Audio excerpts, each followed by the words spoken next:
gracias a los organizadores por invitarme aquí. Es mi primera vez en Colombia, me ha gustado mucho. Vamos a ver si podemos ver las diapositivas aquí.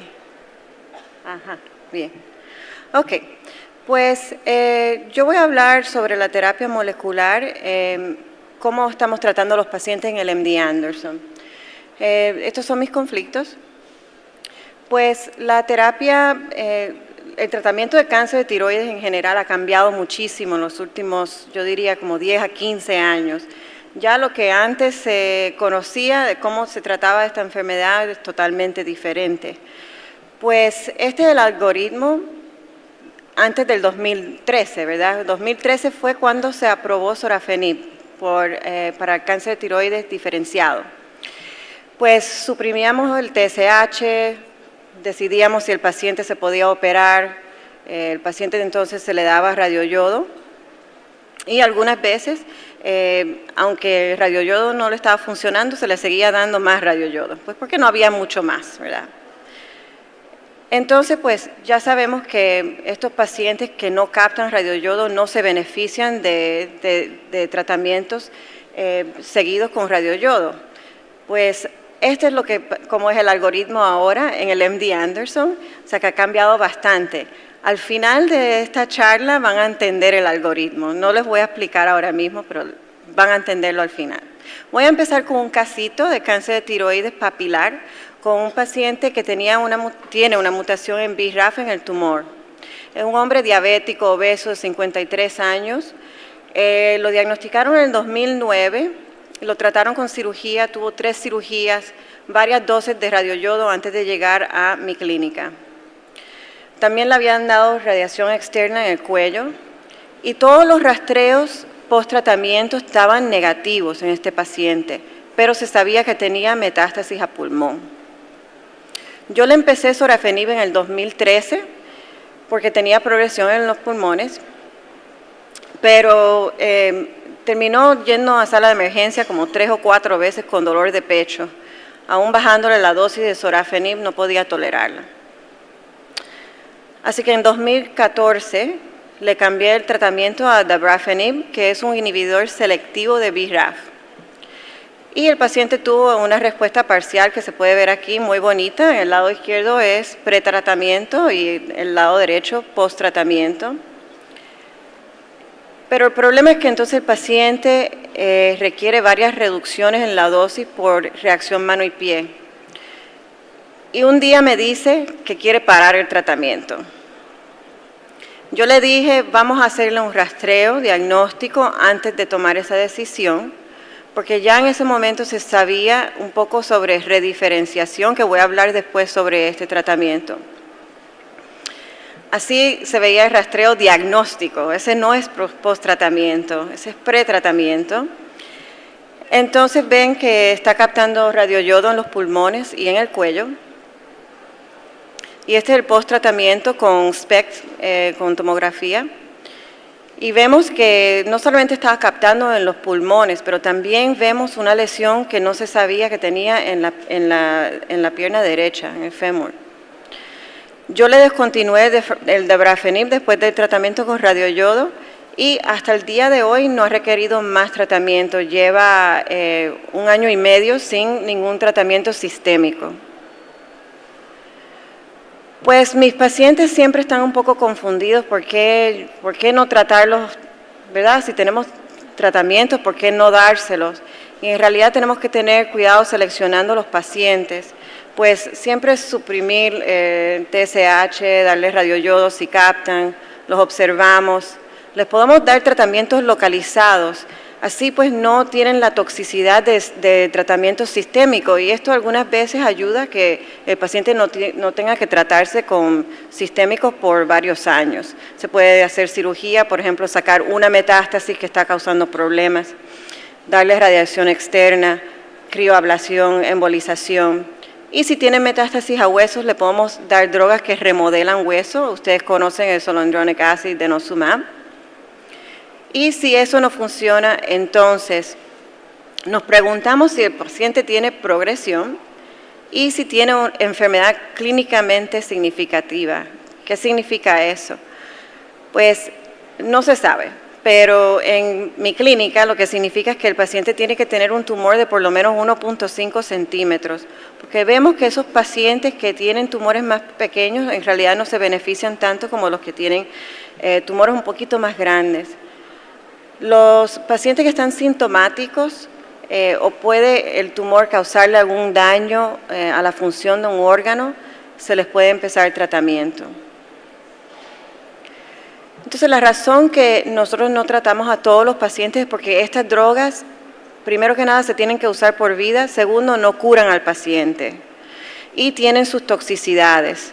No se sabe si extienden la vida del paciente y todo tratamiento tiene riesgo, pero también hay un problema de que la calidad de vida le puede disminuir al paciente. Y la verdad es que muchos cánceres de tiroides, la mayoría, diferenciados y medulares, no requieren tratamiento. Uno, porque son indolentes, muchos de ellos. Y número dos, que cuando son indolentes muchas veces ni responden a las sistémicas. Y la razón que algunos pacientes pueden estar sin tratamiento por mucho tiempo, no se sabe muy bien, pero creemos que cuando el tumor se metastatiza, hay algunos pacientes que pueden tener un periodo de actividad muy largo y creemos que es el sistema inmune probablemente y otros factores que no conocemos hasta ahora que está ayudando a contener ese tumor. Pero sí hay tumores que desde el principio yo sé que van a ser problemáticos, que son pacientes que presentan con enfermedad avanzada. Esos pacientes usualmente, no todos, tienen tumores más agresivos. Pacientes con marcadores de tumores que son bajos. Por ejemplo, el paciente que llega a la clínica que tiene mucha enfermedad, pulmones, huesos, y los marcadores están bajos, la tiroglobulina está en 10. Eso usualmente significa que tiene un tumor menos diferenciado y ese paciente probablemente va a dar problemas. El tumor, no el paciente. También las personas que presentan con metástasis o órganos que están fuera del cuello y de pulmón, por ejemplo en el cerebro, esos pacientes tienen enfermedad mucho más agresiva. Y las patologías más agresivas como el pobremente diferenciado, los pacientes que tienen progresión en menos de 6 meses, usualmente esos van a necesitar sistémicos. Y nosotros pues como hacemos las pruebas genéticas del tumor, pues muchas veces ya sabemos cuáles son las mutaciones que tiene el paciente. Los pacientes que tienen mutaciones múltiples, especialmente cuando son, por ejemplo, BRAF y TERT juntos, se saben que esos pacientes tienen enfermedad más agresiva. Y los pacientes, aún si tiene un papilar, pero tiene P53 mutado, ese paciente yo sé que va a necesitar tratamiento pronto. Vamos a hablar un poco de las terapias dirigidas. La mayoría de los cánceres de tiroides tienen alguna mutación o un cambio en la vía de señalamiento de MAP kinase. Y aquí pueden ver, no sé si tengo un pointer. Ajá. Esta es la vía de MAP kinase. ¿Okay? Entonces sabemos que en RAS vemos mutaciones en un 25 a 30% de los pacientes con diferenciados o anaplásicos y un 10% de los esporádicos con medular. Los pacientes de papilar también pueden tener mutación en BRAF y los anaplásicos también, hasta un 40% de los anaplásicos se han visto que tienen mutación en BRAF y más de la mitad de los papilares. Rearreglos en RED-PTC, acá arriba, en pacientes jóvenes con papilar y en 50% de los pacientes con medular esporádico vemos mutaciones en RED. Pues hay dos sabores de terapias dirigidas, son los inhibidores multiquinasas, que son antiangiogénicos, y los inhibidores selectivos de quinasas. Los multiquinasas pues tienen efectos en el receptor de factor de crecimiento vasculoendotelial, en RED y BRAF, y nosotros decimos que son inhibidores promiscuos. Significa pues que no solamente inhiben uno, pero inhiben varias cosas y por lo tanto los pacientes usualmente tienen más problemas con efectos adversos. Los inhibidores selectivos de quinasas incluyen los inhibidores de BRAF, que son Vemurafenib y Dabrafenib. Y vienen muchos más que probablemente algunos se va a aprobar en algún momento, pero por ahora estos son los dos que están aprobados. Inhibidores de MEK incluyen trametinib y cobimetinib. También está selumetinib, que se está estudiando en cáncer de tiroides, pero no está aprobada todavía en Estados Unidos para ninguna indicación. Y los inhibidores selectivos de RET, que están en ensayos fase 1 desde este año. Abrimos hace un par de meses el primero y el segundo, la segunda droga empezó este mes, en mayo. Bueno, ya sabemos que entonces que los papilares, foliculares y pobremente diferenciados son cánceres diferenciados, ¿verdad? Y las drogas aprobadas son sorafenib y lenvatinib, pero se han estudiado varias otras que están ahí. Los anaplásicos no tenemos ninguna terapia molecular aprobada. Esta combinación va a ser la primera probablemente. Ahora mismo está en FDA y están mirando la data para dabrafenib, trametinib, pero también han estudiado vemurafenib y lenvatinib. Y medular tenemos dos drogas, vandetanib y cabozantinib, y se han estudiado muchas más. Pues, ¿qué se sabe de las multiquinasas? Se sabe que extienden la supervivencia libre de progresión en cáncer de tiroides diferenciado. Estas dos drogas se han visto, pues con sorafenib, que tienen una supervivencia libre de progresión de 10 meses, casi 11 meses, y con lenvatinib 18.3 meses. Igualmente en cáncer medular, vemos que vandetanib y cabozantinib, los dos extienden la supervivencia libre de progresión en esta enfermedad. Sabemos que las multiquinasas reducen volumen de tumor. Ustedes ven aquí, el lado izquierdo es lenvatinib, que son unas respuestas muy impresionantes. Hasta respuestas completas se vieron, solamente 4, pero las respuestas fueron mucho más altas que en sorafenib. Pero sorafenib todavía es una droga buena, no es tan potente, lo que nos dice esta data. Claro, no se han comparado en un solo ensayo clínico, pero se sabe que el lenvatinib es mucho más potente. Lo que no se ha probado es que extienden la supervivencia global. Entonces, hasta ahora, ni sorafenib, lenvatinib, cabozantinib, ni vandetanib se ha visto esto. Claro, recuerden que estos son ensayos clínicos donde los pacientes se cruzaron. Y si no dejaron que se cruzaran los de placebo a tratamiento, los pacientes fueron a otros ensayos clínicos buscando tratamiento. Pues estas drogas, claro, tienen un precio y el precio son los efectos adversos. Son similares, ¿verdad?, en sorafenib y lenvatinib, pero la hipertensión en lenvatinib es mucho más alta. Un 68% de los pacientes tuvieron hipertensión. En mi clínica es mucho más alto que eso. Sorafenib tiene muchos problemas con reacción mano y pie. Y a las mujeres no les gusta la alopecia. A los hombres usualmente no les importa, pero ya están un poco calvos, así que no les importa tanto, pero a las mujeres no les gusta eso. Los pacientes en lenvatinib también tuvieron muchos problemas con proteinuria. La hipertensión con los antiangiogénicos es bastante interesante y esto se ha visto en otros tumores sólidos. Es un efecto secundario de todos los antiangiogénicos.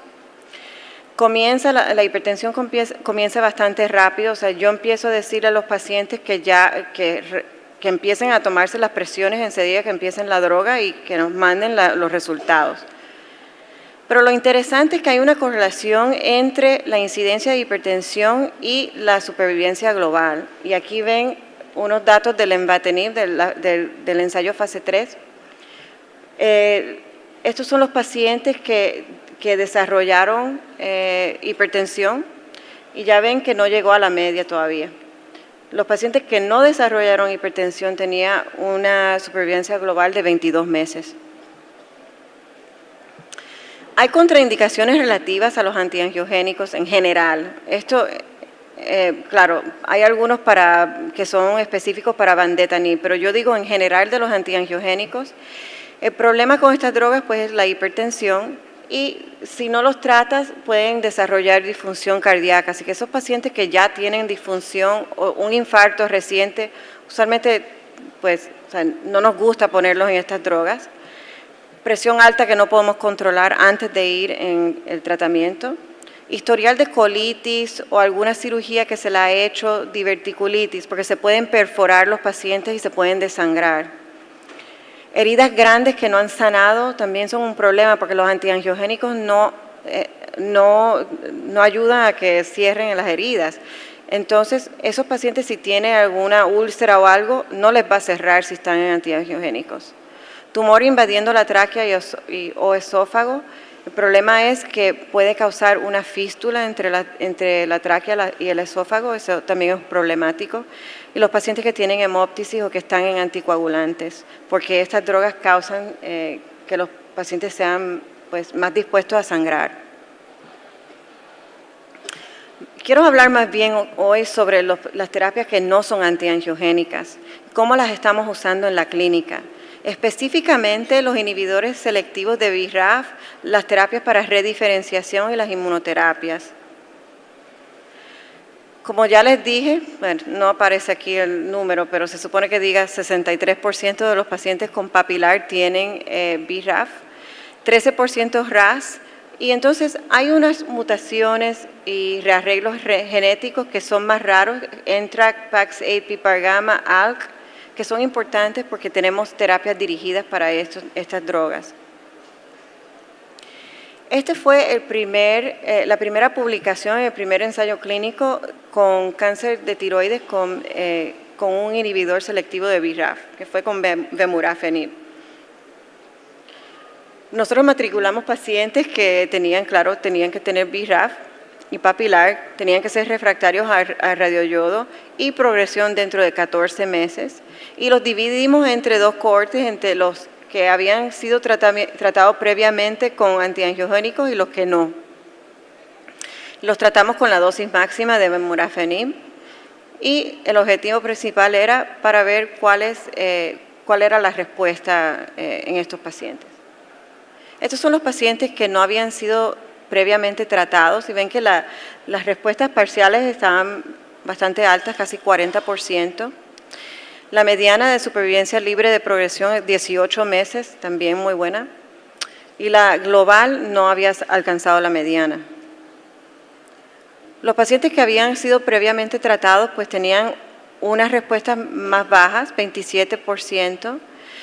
La mediana de supervivencia libre de progresión casi 9 meses y la global 14 meses, que no está mal para pacientes previamente tratados. La rediferenciación es muy interesante y por eso es que traje el paciente que les enseñé, porque estos pacientes los puedes tratar primero, si estás tratándolo con un inhibidor de BRAF, puedes entonces hacer un rastreo, o sea, no tiene nada hacerle un rastreo diagnóstico para ver si ya está captando radioyodo. Pues esto se sabe que los inhibidores de BRAF tienen la capacidad de rediferenciar los tumores. Y esto lo sabemos también porque las tiroglobulinas le suben a esos pacientes cuando los tratas muchas veces, en vez de bajar, como vemos con los antiangiogénicos. Los inhibidores de MEK también se ven que se pueden ayudar a rediferenciar. Esto viene de un trabajo del laboratorio del Dr. Fahim, donde hizo este modelo de animal que con la doxiciclina pudieron inducir unas mutaciones en BRAF y el ratón entonces desarrolla un cáncer papilar. Y aquí ven la expresión de NIS que se requiere en la membrana para poder captar yodo. No son pacientes, son pacientitos animales. Este es el animal que no tiene cáncer de tiroides, ¿verdad? Entonces, cuando tiene cáncer de tiroides con BRAF, ya no expresa NIS. Y entonces, si le quitas la doxiciclina, vuelve a expresar NIS.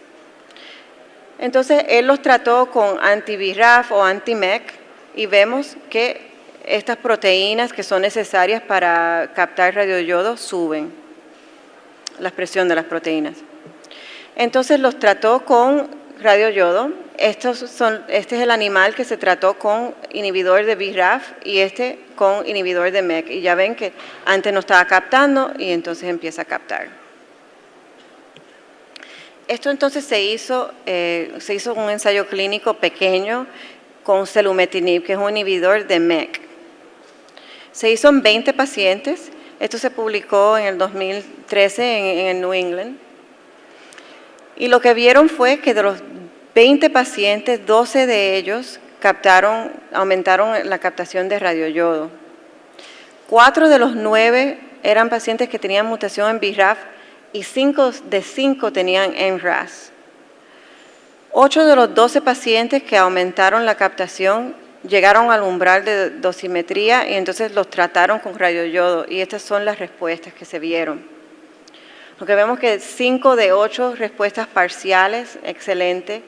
4 de esas 5 respuestas fueron en pacientes con NRAS y 1 con BRAF. Y estas son unas fotos que ponen en esa publicación muy bonita. Este paciente que no tenía captación en hueso, ahora sí. Y hay una fase 2 ahora con selumetinib. Dabrafenib, que es un inhibidor selectivo de BRAF, se estudió en 10 pacientes con cáncer papilar de tiroides. Y lo mismo, o sea, no hay nada muy diferente aquí, excepto que en este caso 2 pacientes tuvieron respuestas parciales de los 10 pacientes. Y recuerden, todos estos tenían BRAF, así que es poca data, pero parece que probablemente los inhibidores selectivos de BRAF son mejores para los pacientes que tienen mutación en BRAF. Esto, pues, es data temprana de un inhibidor de NTRK que tiene la compañía Loxo, que ahora tiene un nombre que tengo que aprenderme, tengo que practicarlo varias veces más antes de poder decirlo bien, larotrectinib. Esto es un inhibidor selectivo de NTRK. Esto es un ensayo fase 1 y ven aquí que hubo un paciente con cáncer de tiroides, pero la respuesta fue de más de 80%. Esto es un paciente que está en MD Anderson y lleva, yo creo que como 3 años ya en tratamiento. Era un paciente que tenía un cáncer de tiroides bastante agresivo. Así que esto, pues no, queremos chequear todos los pacientes que no tengan BRAF por el NTRK, porque usualmente no tienen BRAF y NTRK a la vez. Son pacientes pues que no vemos ninguna mutación y entonces mandamos para este rearreglo a ver si lo tienen. Los ensayos clínicos de los inhibidores selectivos de RET, todavía muy temprano, pues acabamos de empezar esos ensayos clínicos, pero estamos matriculando pacientes con diferentes tipos de cáncer, pero dentro de los de tiroides son los medulares y los pacientes con papilar con rearreglos de RET. Así que volvemos al algoritmo. Bueno, ¿qué pasa? Si el paciente tiene progresión, entonces lo que nosotros hacemos es que empezamos a mirar cuáles son las mutaciones que tiene el paciente en el tumor. Los dividimos en 3 categorías. La primera categoría es el paciente que no tiene BRAF, ¿verdad? Y ese paciente, como les dije, si no tiene ninguna mutación, los vamos a chequear para ver si tienen NTRK. Así que si no tiene ni NTRK, ni ALK-RET y BRAF negativo, los dividimos en 2 categorías, los pacientes que tienen alguna contraindicación relativa a los antiangiogénicos y los que no. Los pacientes que no tienen ninguna contraindicación, pues usualmente yo los empiezo en lenvatinib, porque es mucho más potente que sorafenib, pero también se puede empezar en sorafenib. Los que tienen contraindicaciones, yo los empiezo usualmente lo que yo hago es que los empiezo en lenvatinib a una dosis baja, pero también se puede considerar sorafenib porque es menos potente que lenvatinib. Si tiene una mutación en RAS, se puede considerar ponerlo en un inhibidor selectivo de MEK y luego tratarlo con radioyodo. Y no los tienes que tratar por mucho tiempo. Yo trato a los pacientes como dentro de 4 a 6 semanas es lo que yo le doy en estos inhibidores. Los ensayos clínicos, claro, siempre tenemos que pensar en eso. Los que son BRAF positivos, de nuevo, los que están contraindicados, los antiangiogénicos y los que no.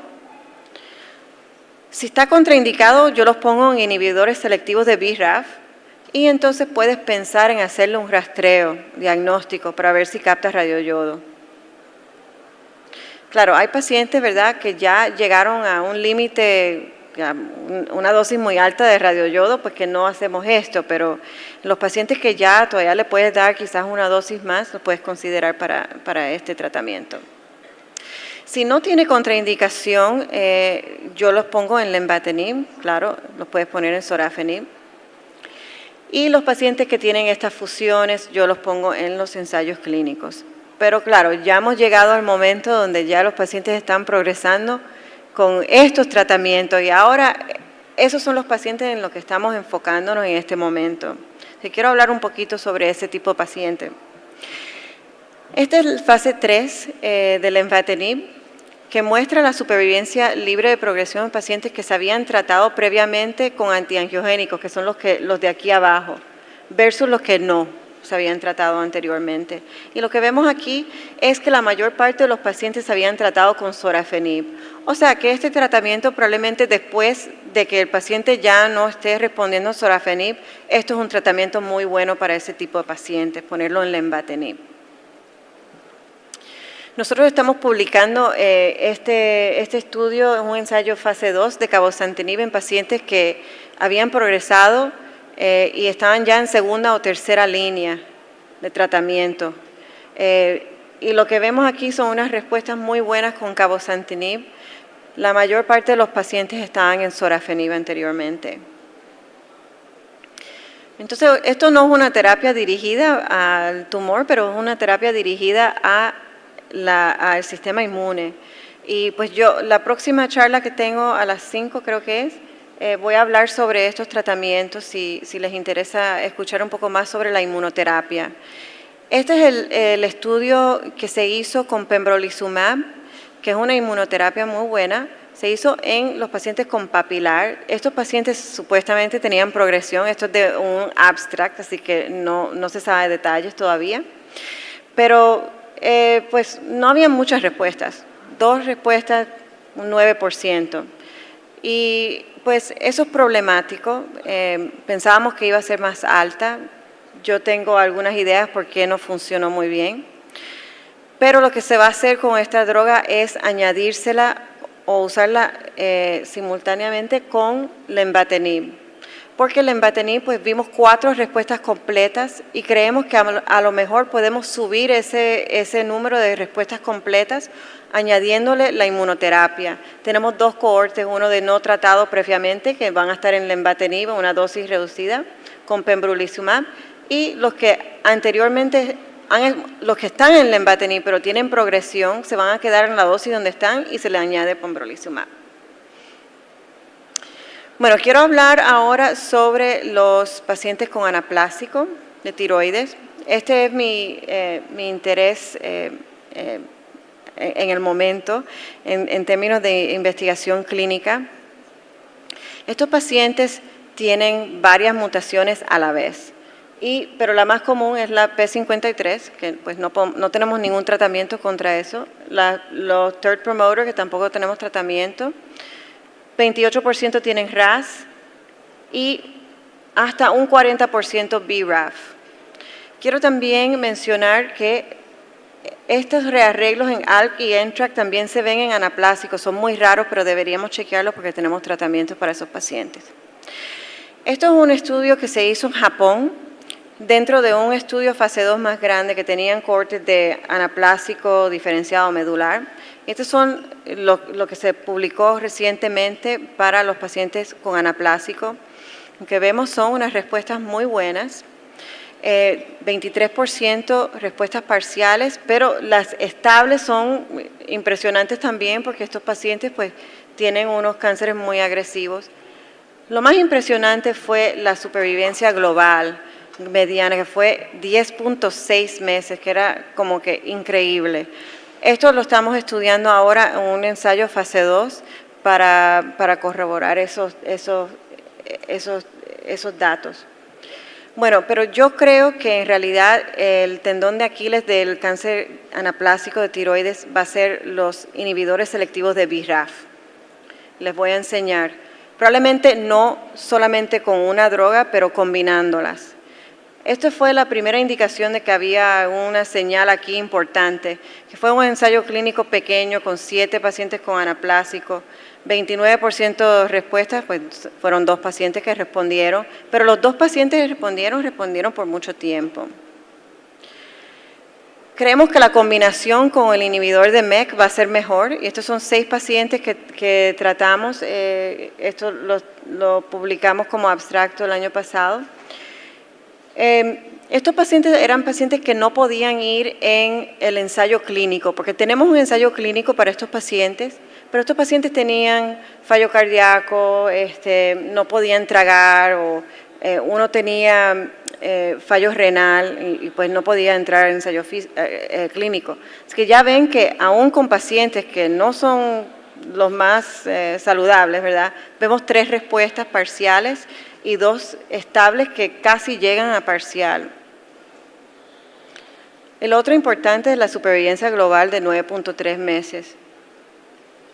Entonces voy a terminar con este caso de un paciente mío de 60 años que lo diagnosticaron con anaplásico afuera, estaba creciendo muy rápidamente y ya ven que pues, aquí no tiene cuello el señor. Cuando llega la patología de afuera, vemos que tiene un componente de papilar, ¿verdad? O sea, el anaplásico viene de un papilar, o sea, algunos anaplásicos vienen de papilares, otros vienen de foliculares, de Hürthle cell, etcétera. Pero este venía de un papilar y lo veíamos en la patología que tenía un componente de papilar. El 90% de estos pacientes que vemos que tienen papilar con anaplásico tienen mutación en BRAF. Así que yo rápido le hice una prueba para determinar si tenía esta mutación y si la tenía. Este es el PET scan del señor, que me dieron ganas de llorar cuando vi esto. Esto no se puede irradiar, es demasiado grande. Ya ven que pues, no tenía ya esófago, no podía tragar el señor y la tráquea está a un lado. Le hicimos la biopsia líquida, que no tengo tiempo a hablar sobre la biopsia líquida, pero esto es un ensayo que se hace en la sangre, ¿verdad? Y dentro de par de días podemos saber si el paciente tiene la mutación en BRAF o no. Este paciente tenía BRAF y P53. Inmediatamente le empecé dabrafenib y trametinib. Como él no podía tragar las pastillas, tenía que entonces disolverlas y ponerlas en su tubo gástrico. Y en 2 días el paciente podía tragarse las pastillas sin problemas y comer, regresó a trabajar. Así que se veía después de 4 días de tratamiento. Estas son las tomografías que le hice a las 4 semanas y pueden ver que el tumor está mucho mejor. Pero entonces a las 5 semanas el señor me llama y me dice, algo me está creciendo en el cuello. Lo pueden ver así, y le dije, mándame una foto. Y le dije inmediatamente, vente a Houston y empezamos otro tratamiento. Pues le hicimos una biopsia y había desarrollado una mutación nueva, o sea, todavía tenía BRAF y 53, pero también había desarrollado NRAS, que eso lo hemos visto en el laboratorio, en las líneas celulares, o sea, que creemos que realmente era una mutación nueva. Yo le empecé pembrolizumab, la inmunoterapia, y en 5 días ya el nódulo le había bajado.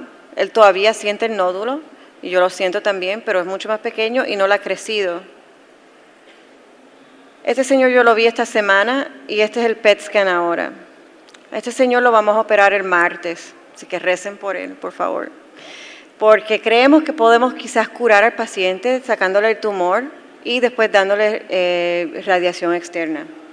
Y yo le voy a seguir el pembrolizumab porque estos pacientes muchas veces pues tienen ya enfermedad sistémica que no puedes detectar todavía. Así que yo le voy a seguir el pembrolizumab durante la radiación, pero le vamos a descontinuar el dabrafenib trametinib. Entonces, pues ya esta idea nosotros la teníamos hace más de un año y empezamos a trabajar en un ensayo clínico para los pacientes con anaplásico. El problema mayor de los anaplásicos es que son todos diferentes. Es un tumor, pues como algunos derivan de papilar y otros de folicular, pues tienen mutaciones diferentes. Y por lo tanto, vamos a dividir los pacientes por la mutación primaria que tiene, el driver mutation, el que guía. Los pacientes con BRAF, todos los pacientes reciben la inmunoterapia atezolizumab. Esta droga está aprobada para vejiga, cáncer de vejiga.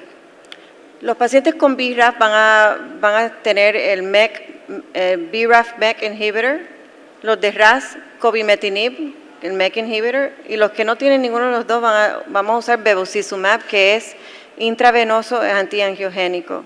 Ese a lo mejor lo conocen como Avastin. Y los que no pueden entrar en ninguna de estos, pues le vamos a seguir el paclitaxel con atezolizumab. Vamos a dar paclitaxel porque pues se tarda uno en lo que sabe si tiene BRAF, RAS o alguna otra mutación. Entonces, como fuimos a cenar anoche a la cueva, me puse a pensar que qué diría Gabriel García Márquez sobre esta charla. Yo creo que él diría que la curación de carcinoma anaplásico de tiroides puede que les parezca realismo mágico, pero con mucho esfuerzo y un toque de magia se convertirá en realidad. Muchas gracias.